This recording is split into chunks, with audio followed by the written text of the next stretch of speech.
Hello and welcome to SPMIS Academy. Today we'll analyze important newspaper articles of 17th May 2024. Please note you can download the PDF version of today's newspaper analysis by clicking the link given in the comment section. This is the list of the topics that we will be covering from today's newspaper. The first article is about Russia and China's growing proximity. This topic is important from our syllabus GS paper 2 international relations point of view. तो सबसे पहले current development देखते हैं। तो हाल फिलहाल में Russian president Vladimir Putin is on visit to China and this is his 19th visit since he became top most leader of Russia. तो व्लादिमीर पुतिन के रिजीम के दौरान देखा गया है कि Russia and China have developed a lot of proximity, they have developed a lot of convergence.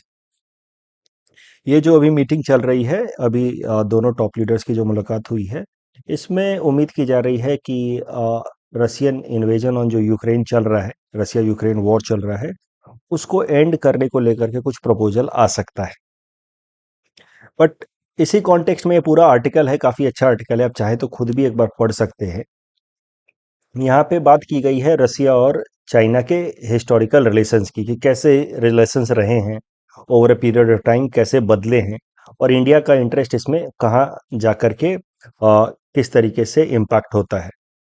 तो अगर बात की जाए साइनो रशियन रिलेशंस की, तो कोल्ड वॉर के टाइम में रिलेशंस बहुत अच्छे नहीं थे। सोच करके थोड़ा उल्टा लगेगा आपको, लगेगा कि सर कोल्ड वॉर तो आइडियोलॉजिकल कन्फ्लिक्ट था between US block and USSR block, and since USSR stood for socialism and communism and China was also communist, तो यूएसएसआर और चाइना के बीच में अच्छे संबंध रहे होंगे during the cold war. But ऐसा है नहीं, इसका ठीक विपरीत। दोनों देशों के बीच में एक हॉस्टाइल रिलेशंस था, दोनों ग्रुप्स के बीच में। एक तरफ यूएसएसआर है और दूसरी तरफ चाइना है। जो मॉडर्न डे चाइना है और जो उसकी पॉलिटिकल सिस्टम है, communist political system, it got establishment in 1949 और उसके जो टॉप मोस्ट लीडर थे वो थे Mao Zedong. So when Mao Zedong visited Moscow in 1949 after establishment of the People's Republic of China, PRC, जो मौजूदा चाइना है उसका पूरा नाम है PRC, People's Republic of China. तो when Mao Zedong visited Moscow in order to meet USSR head of that time Joseph Stalin, Mao Zedong को काफ़ी हफ्तों तक वेट करना पड़ा। उनको बहुत दूर कहीं ठहराया गया, उनको स्टालिन से मिलने के लिए 2-3 हफ्ते इंतजार करना पड़ा। उसके अलावा during the cold war time USSR और चाइना ने डिफरेंसेस डेवलप कर लिए, क्योंकि both claim to be the true communist leader. दोनों कम्युनिज्म में बिलीव कर रहे हैं, बट चाइना की कम्युनिज्म थोड़ी अलग रास्ते पे चली गई, जिसको हम लोग माओइज्म कहते हैं, और यूएसएसआर की कम्युनिज्म अलग थी। उस टाइम के लीडर थे यूएसएसआर के Joseph Stalin. So both sides developed a kind of confrontational relation as far as supremacy of communist world is concern. दोनों का मानना था कि they should be the natural leader of the communist world. इसको लेकर के दोनों में डिफरेंसेस हो गए in the cold war time.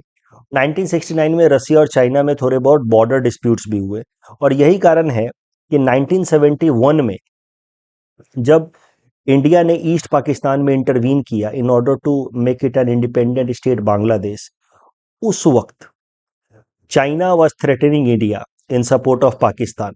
उस वक्त इंडिया ने यूएसएसआर के साथ फ्रेंडशिप अग्रीमेंट साइन किया 1971 में, and USSR helped us in neutralizing China factor by increasing border patrolling on the Russia China border. और वहां पे रसिया चाइना बॉर्डर पे जब यूएसएसआर ने आर्म्ड फोर्सेस बढ़ा दिए, तो मजबूरी में चाइना को अपने कुछ फोर्सेस इंडियन बॉर्डर से रशियन बॉर्डर की तरफ डाइवर्ट करना पड़ा, जिस कारण से इंडिया को थोड़ी सी, आप कह सकते हैं, सहूलियत मिल गई। थोड़ा सा इंडिया के लिए रिस्क फैक्टर कम हो गया, और फिर India code intervene into east Pakistan and declare it an independent country Bangladesh. तो मुद्दा ये है कि कोल्ड वॉर के दौरान दोनों देशों के संबंध अच्छे थे नहीं, लेकिन कोल्ड वॉर जब खत्म हो गया तो धीरे धीरे both side started to develop relationship. जो earlier relationship post cold war era में डेवलप हुए, that was around economic integration. दोनों साइड्स एक दूसरे के लिए इकोनॉमिक कॉम्प्लीमेंट्री रिलेशन डेवलप किया। चाइना काफ़ी फास्ट पेस से इंडस्ट्रियली ग्रो कर रहा था, चाइना को काफ़ी सारा रॉ मटेरियल चाहिए था, और वो रॉ मटेरियल का एक अच्छा सप्लायर बना रसिया। और वहीं रसिया की अगर बात की जाए तो उसका एक लार्जेस्ट ट्रेडिंग पार्टनर बन के इमर्ज हुआ China, plus China emerge as largest Asian investor for Russia. तो रसिया के अंदर economic development, investment, infrastructure development में काफ़ी हद तक चाइना ने रोल प्ले किया। तो ईयर 1990 से लेकर के साल 2001 तक दोनों साइड्स के बीच में इकोनॉमिक इंटीग्रेशन अच्छी हुई। लेकिन with the beginning of 21st century वो जो इकोनॉमिक इंटीग्रेशन है वो स्ट्रैटेजिक और सिक्योरिटी पार्टनरशिप में भी बदलने लगा। इसके पीछे सबसे बड़ा कारण है 9/11 का अटैक ओवर यूएस इन 2001। उसके बाद से China started to assert its power on global order, कि चाइना को समझ आने लगा कि US is not that strong now, and that is why China started to assert its supremacy. उसके पहले तक China was focusing on peaceful rise, slowly it was focusing on its rise, strengthening its economy as well as polity. Post 9/11 attack in 2001, China started to focus on assertion of its power, और वहीं Russia under presidentship of Vladimir Putin wanted to revive its lost glory during the cold war time. तो cold war era में USSR का तो centre रसिया ही था, और रसिया की एक अलग सी ग्लोरी थी कोल्ड वॉर के टाइम में, उसी ग्लोरी को रिवाइव करना चाहते हैं व्लादिमीर पुतिन। तो दोनों के नेचुरल दुश्मन हो गए US. China wanted to grow, assert its aggression power over global order, और उस टाइम में ग्लोबल लीडर कौन है? यूएस। तो China naturally would look forward to counter US, and Russia under leadership of Vladimir Putin was looking forward to revive its lost glory that it had once during the Cold War time. Naturally, it targeted US, and that is the reason why 21st century के beginning से ही दोनों sides सिर्फ economic नहीं but strategic और security integration पे भी focus करने लगे। और रसिया एक रिवाइवलिस्ट पावर है, मतलब वो अपनी लॉस्ट ग्लोरी को रिवाइव करना चाहता है, specially under leadership of Vladimir Putin.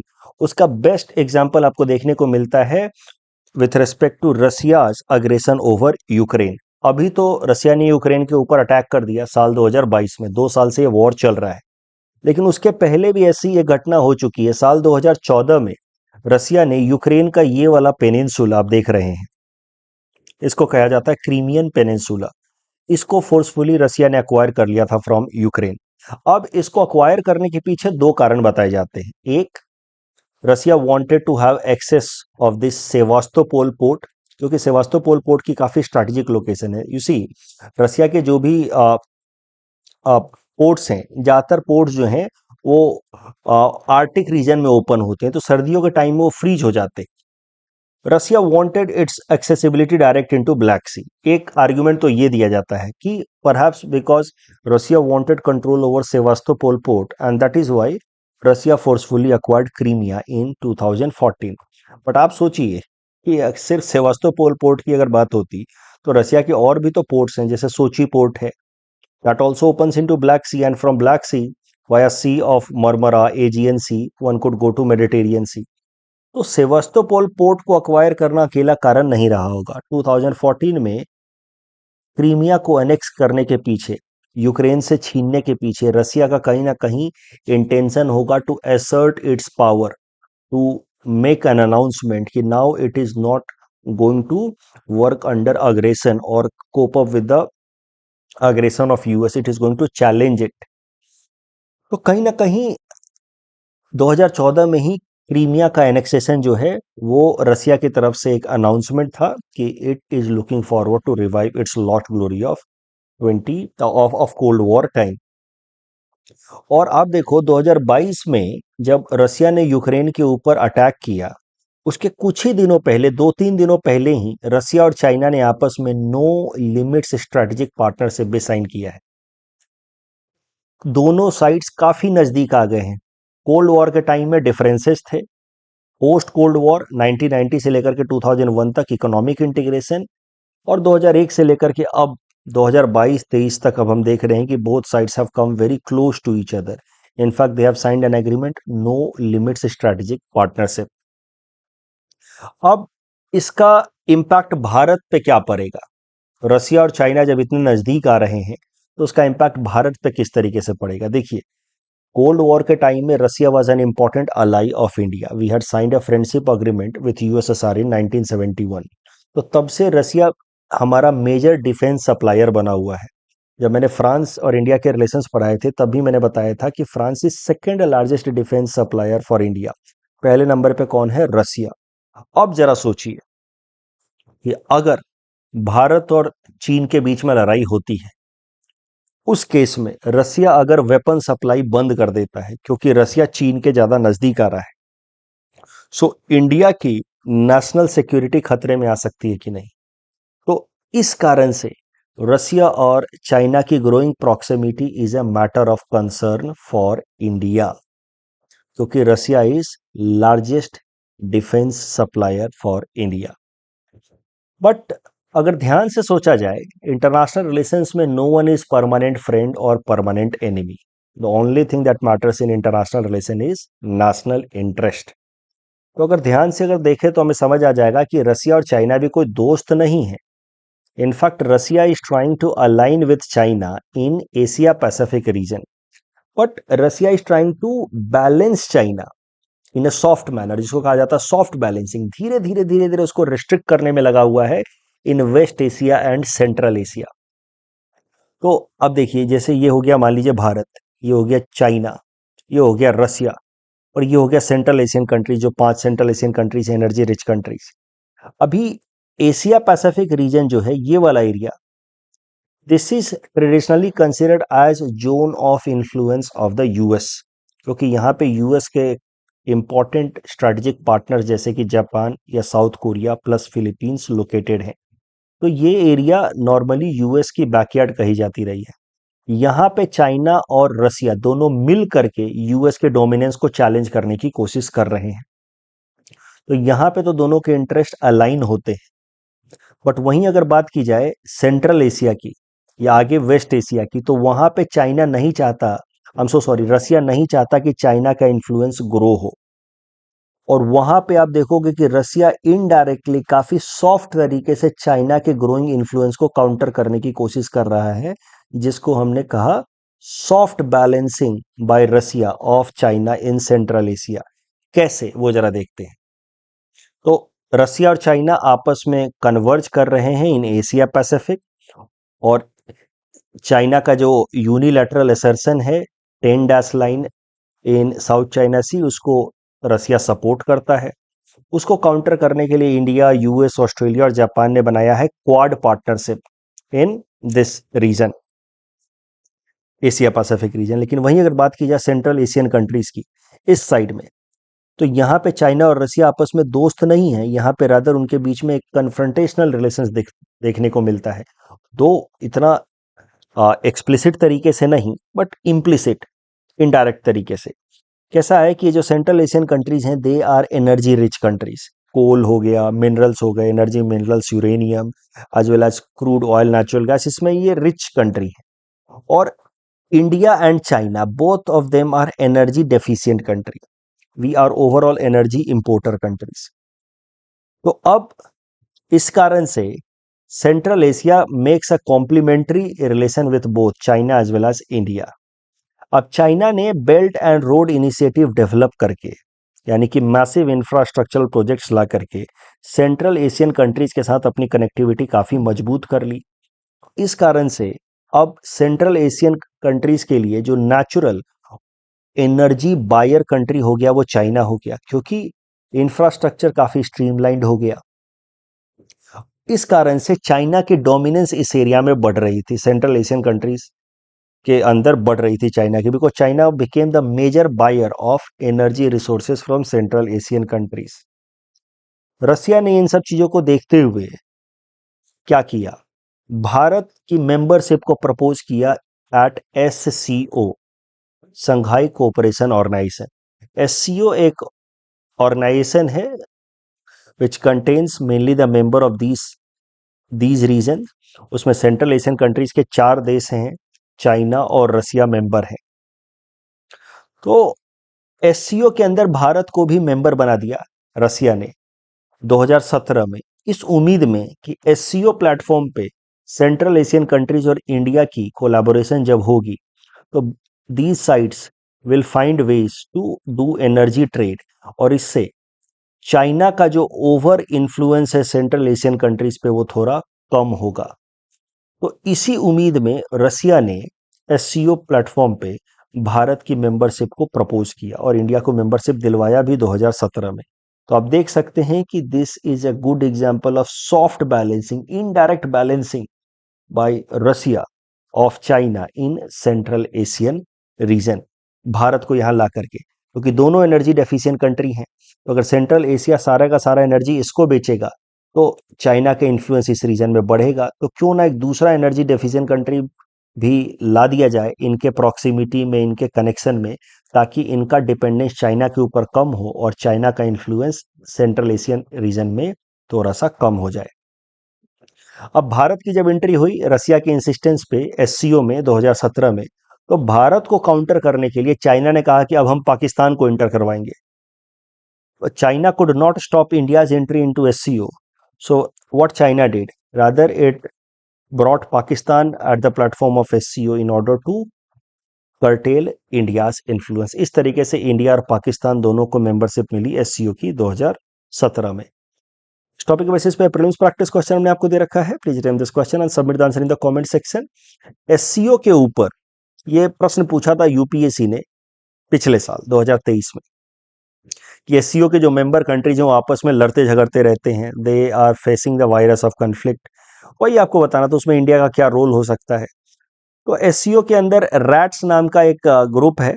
I just hope आप इसको पढ़ेंगे तो आपको समझ ही आ जाएगा। Rats regional anti terror squad, बस ये टर्म आप समझिए। एससीओ मेंबर कंट्रीज ने मिल करके टेररिज्म से निपटने के लिए रैट्स नाम का एक प्लेटफॉर्म बनाया है।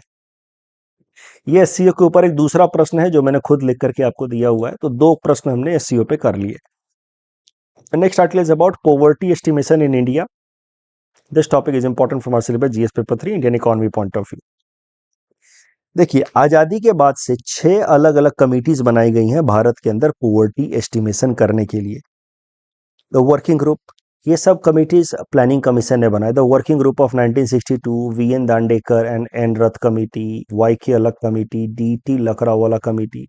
दो जो महत्वपूर्ण हैं लास्ट दो, Suresh Tendulkar committee and C Rangarajan committee. ये जो दोनों कमिटी हैं 2009 में और 2014 में बनाई गई, they were created on the basis of expenditure method, कि एक दिन में एक इंसान कितना खर्च करता है, जितना एक्सपेंडिचर करेगा वही उसका कंजम्पशन है। अब कह सकते हैं कि एक्सपेंडिचर या कंजम्पशन मेथड के ऊपर तेंदुलकर कमेटी और रंगराजन कमेटी ने पॉवर्टी लाइन बनाई। और तेंदुलकर कमेटी के हिसाब से अगर अर्बन एरिया में रहने वाला इंसान 33 रुपए एक दिन में खर्च करता है और रूरल एरिया में रहने वाला इंसान 27 रुपए खर्च करता है, तो वो गरीबी रेखा के पास है। उससे ज्यादा खर्च करते हैं तो वो गरीबी रेखा से ऊपर है। फिर Rangarajan committee again on expenditure method, same method adopt किया 2014 में। अर्बन एरिया के लिए पॉवर्टी लाइन को बताया 47 रुपीज और रूरल एरियाज में बताया 30 रुपीज। तेंदुलकर कमेटी के हिसाब से रूरल एरियाज में 33.8% पॉपुलेशन जो है वो पॉवर्टी लाइन से नीचे है, अर्बन एरिया में 20.9%। सिमिलरली अगर रंगराजन कमेटी की बात की जाए तो उसने थोड़ा सा पॉवर्टी लाइन को उठा दिया था। इस कारण से रंगराजन कमेटी के हिसाब से लगभग 39.6% लोग, ओवरऑल लगभग कह सकते हैं 40% लोग रूरल एरिया में गरीबी रेखा से नीचे और अर्बन एरिया में लगभग 35% लोग गरीबी रेखा से नीचे। तो इस तरीके से दो मुख्य कमिटीज आप याद रखना मोटा मोटा, Tendulkar committee, Suresh Tendulkar committee and C Rangarajan committee, both gave their own poverty line on the basis of expenditure. अगर वही बात की जाए इंटरनेशनल पॉवर्टी लाइन की तो वो वर्ल्ड बैंक डिफाइन करता है और अभी के टाइम में अगर देखा जाए तो लगभग $2.15, यानी कि आप मोटा मोटा कह सकते हैं कि 190 रुपए के आसपास या 200 रुपए दिन के आसपास होता है पॉवर्टी लाइन। तो वर्ल्ड बैंक का स्टैंडर्ड है। लेकिन भारत के अंदर 2014 के बाद से ये एक्सपेंडिचर मेथड को बेसिस बनाना बंद कर दिया गया in order to declare poverty line. तब से पॉवर्टी एस्टिमेशन जो है वो कर रही है नीति आयोग। अब कोई कमिटी नहीं बनती, क्योंकि आपको पता है planning commission cease to operate after 12th planning commission that was from 2012 to 2017। तो तब से प्लानिंग कमीशन है नहीं, तो फिर प्लानिंग कमीशन द्वारा एस्टैब्लिश्ड कमिटीज भी नहीं है। तो planning commission was replaced by NITI Aayog, और नीति आयोग ने फिर से एक नया तरीका निकाला है पोवर्टी एस्टिमेशन का, जिसको कहा जाता है multi dimensional poverty index. Multi dimensional poverty index में सिर्फ एक्सपेंडिचर नहीं देखा जाता है, उसमें 10 अलग अलग इंडिकेटर्स देखे जाते हैं। Nutrition, child mortality, year of schooling, school attendance, cooking, fuel, sanitation, drinking water, electricity, housing assets and all. So NITI Aayog ये जो 10 अलग अलग पैरामीटर्स हैं, इनके बारे में एस्टिमेशन निकालता है, डेटा लेता है on the basis of national family health सर्वे। तो नेशनल फैमिली हेल्थ सर्वे क्या होती है?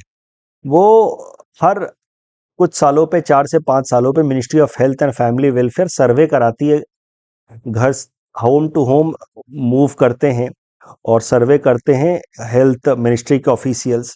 Specially it is taken care by this national family health survey is overall done under surveillance of IIPS, international institute for population sciences, which works for ministry of health and family welfare. और ये लोग फिर ministry of health and family welfare वाले लोग जो हैं घर घर जा करके हेल्थ सर्वे करते हैं, और हेल्थ सर्वे में वो अलग अलग हेल्थ रिलेटेड डेटा निकालते हैं, कंजम्पशन रिलेटेड डेटा निकालते हैं। तो national family health survey number 4 कराया गया था 2015-16 में, national family health survey number 5 कराया गया है 2019-20 में। और नेशनल फैमिली हेल्थ सर्वे NFHS के डेटा के बेसिस पे नीति आयोग अब पब्लिश करता है मल्टी डायमेंशनल पोवर्टी, जिसमें ये 10 इंडिकेटर के बेसिस पे नीति आयोग पोवर्टी लेवल को स्टैब्लिश करने की कोशिश करता है भारत में। हाल फिलहाल में नीति आयोग ने ये डेटा दिया, तो this data is going to be important, please mind it. NITI Aayog के हिसाब से भारत के अंदर मल्टी डायमेंशनली पुअर लोगों की संख्या परसेंटेज वाइज 29.17 थी 2013-14 में, वो घट करके आ गई है 11.28 इन 2022-23। ओवरऑल 17.89% का डिक्लाइन है मल्टी डायमेंशनल पोवर्टी इंडेक्स के हिसाब से मल्टी डायमेंशनल पुअर लोगों की संख्या में। और एब्सोल्यूट नंबर में अगर बात की जाए तो लगभग 24 करोड़ लोग मल्टी डायमेंशनल पोवर्टी लाइन से ऊपर आए हैं as per NITI Aayog from 2013-14 to 2022-23। तो पोवर्टी एस्टिमेशन पे प्रश्न पूछा जा सकता है, तो आपको बताना है कि पहले प्लानिंग कमीशन पोवर्टी एस्टिमेशन करवाती थी, उसमें से 2 मोटे मोटे नाम, सुरेश तेंदुलकर कमेटी, सी रंगराजन कमेटी, और उनके मोटे मोटे एस्टिमेशंस याद रख पाओ तो ठीक है। International poverty line 2.15 as per world bank. अब अब जब प्लानिंग कमीशन को रिप्लेस कर दिया है नीति आयोग ने, तो अब पोवर्टी एस्टिमेशन कराती है नीति आयोग, और नीति आयोग पोवर्टी एस्टिमेशन करती है on the basis of national family health survey data, और recent national family health survey data was NFHS number 5, और उसके हिसाब से लगभग 24 करोड़ लोग गरीबी रेखा से, मल्टी डायमेंशनल पोवर्टी लाइन से ऊपर आए हैं इन लास्ट 10 ईयर्स। गवर्नमेंट के इनिशिएटिव्स पोवर्टी को रिड्यूस करने के लिए, जिस कारण से पोवर्टी घटी है, 24 से 25 करोड़ लोग जो है मल्टी डायमेंशनल पोवर्टी से ऊपर आए हैं। तो गवर्नमेंट के इनिशिएटिव्स इस डायरेक्शन में कुछ देख लेते हैं। एग्जाम में सीधा सीधा रेडीमेड मसाला याद रखना। मिनिमम वेजेस एम्प्लॉयमेंट के लिए MG नरेगा, हेल्थ डेप्रिवेशन के लिए पोषण अभियान, अनीमिया मुक्त भारत, सैनिटेशन इंप्रूवमेंट के लिए स्वच्छ भारत मिशन, जल जीवन मिशन, फाइनेंशियल इंक्लूजन के लिए जनधन योजना, एजुकेशन के लिए समग्र शिक्षा अभियान, उसके अलावा कुछ और भी स्कीम जैसे सौभाग्य scheme, Pradhan Mantri Awas Yojana, all such schemes have been initiated by government of India in order to reduce poverty. और इस कारण से लगभग 10 सालों में 24 से 25 करोड़ लोग मल्टी डायमेंशनल पॉवर्टी लाइन से ऊपर आए हैं। Yet as per global multi dimensional poverty index release by UNDP, Bharat के अंदर अभी भी 23 करोड़ लोग जो है मल्टी डायमेंशनली पुअर हैं। UNDP का जो मल्टी डायमेंशनल पॉवर्टी एस्टिमेशन है वो नीति आयोग के मल्टी डायमेंशनल पॉवर्टी एस्टिमेशन से थोड़ा अलग है, और UNDP के हिसाब से 23 करोड़ लोग अभी भी मल्टी डायमेंशनली पुअर हैं, जो परसेंटेज वाइज पॉपुलेशन में बात की जाए तो 18.7% होता है। और भारत में दुनिया के सबसे ज्यादा गरीब हैं अगर एब्सोल्यूट नंबर में बात की जाए तो, दूसरे नंबर पे Nigeria with 9.7 crore population below multi dimensionally poverty index line. तो हमने प्रोग्रेस किया है, मुद्दा यह है कि हमने पॉवर्टी रिडक्शन में काफी प्रोग्रेस किया है आज पर NITI Aayog multi dimensional poverty index, but yet और बहुत सारा अभी भी पॉवर्टी रिड्यूस करना बाकी है। ये सारे इनिशिएटिव्स लिए हमने पॉवर्टी रिड्यूस करने के लिए। पॉवर्टी एस्टिमेशन पे यूपीएससी ने 2015 में ये प्रश्न पूछा था। आप इस क्वेश्चन को अटेम्प्ट कर सकते हैं, मैंने नीचे हिंट्स भी दे करके रखा हुआ है। Next topic is about Sikkim day. This topic is important from our syllabus GS paper 2 Indian polity point of view. देखिए 16 मई यानी कल का दिन सिक्किम के लिए 49th स्टेट डे था, क्योंकि कल के दिन ही 1975 में सिक्किम को भारत के 22nd स्टेट की तरह स्टैब्लिश किया गया था। सिक्किम की अगर बात की जाए तो Sikkim originally was a Buddhist kingdom under Namgyal dynasty. Namgyal dynasty ruled in Sikkim from 1642 to 1975। Britisher जब इंडिया पे रूल कर रहे थे, ब्रिटिश इंडिया के दौरान Sikkim was a protectorate state of britishers. Protectorate state वो होता है जो अदरवाइज तो इंडिपेंडेंट है बट उसकी फॉरेन पॉलिसी किसी दूसरे पावर द्वारा गाइडेड हो। तो Sikkim was a protectorate state of Britishers का मतलब ये है कि Sikkim was otherwise independent but इसकी फॉरेन पॉलिसी ब्रिटिशर्स फ्रेम करते थे। आजादी के बाद the same relation was shared with India, Union of India. तो Sikkim became a protectorate of India after independence। और 1950 में इंडिया और सिक्किम ने पीस ट्रीटी साइन की, जिसकी मदद से Sikkim became India's protectorate. Earlier it was British India's protectorate. But धीरे धीरे सिक्किम के अंदर ये जो नामग्याल डायनेस्टी के रूलर रूल कर रहे थे, उनके खिलाफ प्रोटेस्ट होने शुरू हो गए अगेंस्ट चोग्याल द किंग। 1973 में मैसिव प्रोटेस्ट हुआ where people of Sikkim demanded कि Sikkim should be merged with India. They also wanted democracy not monarchy. तो नतीजा ये हुआ कि 1974 में king gave up his power under pressure and signed an agreement with India and with this Sikkim became a state of India. But जो king थे Chogyal, king को चोग्याल कहा जाता था, he signed a special kind of agreement with India which made Sikkim an associate state of India, not a regular state. So Sikkim had some extraordinary power, some special power in line with Jammu and Kashmir, जैसे जम्मू कश्मीर के special powers थे। तो 35th amendment act किया गया 1974 में after an agreement between Chogyal the king of Sikkim and union of India, जिसकी मदद से सिक्किम को भारत के अंदर मर्ज कराया गया as an associate state. But people of Sikkim were not happy with this arrangement. They did not wanted Sikkim to be an associate state. They wanted Sikkim to be like any other normal state. They wanted king to give up on all the special privileges that he had because associate state बने रहने के कारण monarchy पूरी तरह से खत्म नहीं हुई थी। किंग के कुछ स्पेशल पावर्स अभी भी बचे हुए थे। ये बात सिक्किम के लोगों को पसंद नहीं आई, तो इस कारण से ये 35th अमेंडमेंट होने के बावजूद भी, सिक्किम के एसोसिएट स्टेट की तरह इंक्लूड होने के बावजूद भी प्रोटेस्ट चलते रहे और मजबूरी में एक साल बाद ही 36th अमेंडमेंट किया गया। सिक्किम को एसोसिएट स्टेट से हटा करके एक फुल फ्लेजेड स्टेट की तरह इंक्लूड कर दिया गया with the union of India and the all special powers that were accorded to the Chogyal the king under associate state arrangement with union of India were taken away. एक बार अगर briefly revise कर लिया जाए तो 1947 से पहले तक तो ब्रिटिश एरा में Sikkim was a protectorate of British India. फिर 1950 से लेकर के 1947 से लेकर के 1950 तक सिक्किम इंडिपेंडेंट रहा, लेकिन 1950 में हमने सिक्किम के साथ फ्रेंडशिप एग्रीमेंट साइन कर लिया और सिक्किम उसके बाद बन गया प्रोटेक्टरेट ऑफ इंडिया। लेकिन 1973 में प्रोटेस्ट शुरू हुए in order to abolish monarchy और फिर उस चक्कर में 1974 में 35th अमेंडमेंट एक्ट साइन हुआ और सिक्किम को एक एसोसिएट स्टेट का दर्जा मिला। लेकिन चोग्याल के पास भी कुछ स्पेशल प्रिविलेजेस बने रहे। लोगों ने प्रोटेस्ट किया, जिस कारण से 1975 में Chogyal had to give up all his special privileges and Sikkim was included into India as a full state. No associate state status was there. इस टॉपिक के बेसिस पे प्रीलिम्स प्रैक्टिस क्वेश्चन हमने आपको दे रखा है। Please attempt this question and submit the answer in the comment section. The next article is about Nancy Grace Roman telescope. This topic is important for our syllabus prelims perspective. अगले साल prelims exam भी तो देना है आप लोगों को, जिनको भी देना है, तो प्रीलिम्स पर्सपेक्टिव से ये टॉपिक इंपॉर्टेंट है।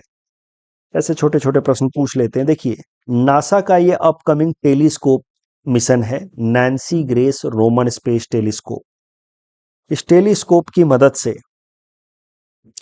पुराने एकदम बिग बैंग टाइम के ब्लैक होल्स को ऑब्जर्व किया जाएगा और उसके डेटा स्टडी किए जाएंगे। इस नैन्सी ग्रेस रोमन टेलीस्कोप, इसको स्पेस में लॉन्च किया जाएगा, सैटेलाइट की तरह ये घूमेगा और बहुत पुराने ब्लैक होल्स को ये स्टडी करेगा। पहले इसका नाम था वाइड फील्ड इंफ्रारेड सर्वे टेलीस्कोप, WFIRST। अब इसका नाम बदल के कर दिया गया Nancy Grace Roman telescope. It will observe hundreds and millions of stars. It will use micro lensing. Micro lensing क्या होता है कि ग्रेविटेशनल फोर्सेस की मदद से लाइट को ऐसे बेंड कर दिया जाता है जिससे कुछ ऑब्जेक्ट जो हैं ज्यादा ब्राइटेंड तरीके से दिखे, वो होता है माइक्रो लेंसिंग। तो माइक्रो लेंसिंग करेगा ये नैन्सी ग्रेस रोमन टेलीस्कोप, और जो हुबल टेलीस्कोप है उसकी तुलना में ये 100 टाइम्स लार्जर है। First view, it will have a first view of at least 100 times larger than Hubel telescope. तो ये सब कुछ बातें हैं पीटी पर्सपेक्टिव से याद रखनी है। अगले साल पीटी के पहले हम लोग इसको रिवाइज करेंगे। आदित्य L1 मिशन से संबंधित तीसरा स्टेटमेंट गलत है, जियो सिंक्रोनस नहीं, हैलो ऑर्बिट में होता है। आदित्य L1 को रखा गया। रैट होल माइनिंग से रिलेटेड दूसरा स्टेटमेंट सही है। क्या पूछा गया, which of the following is incorrect, तो पहला और दूसरा स्टेटमेंट इनकरेक्ट है, तीसरा सही है। That's all from our side for today. Thanks for watching.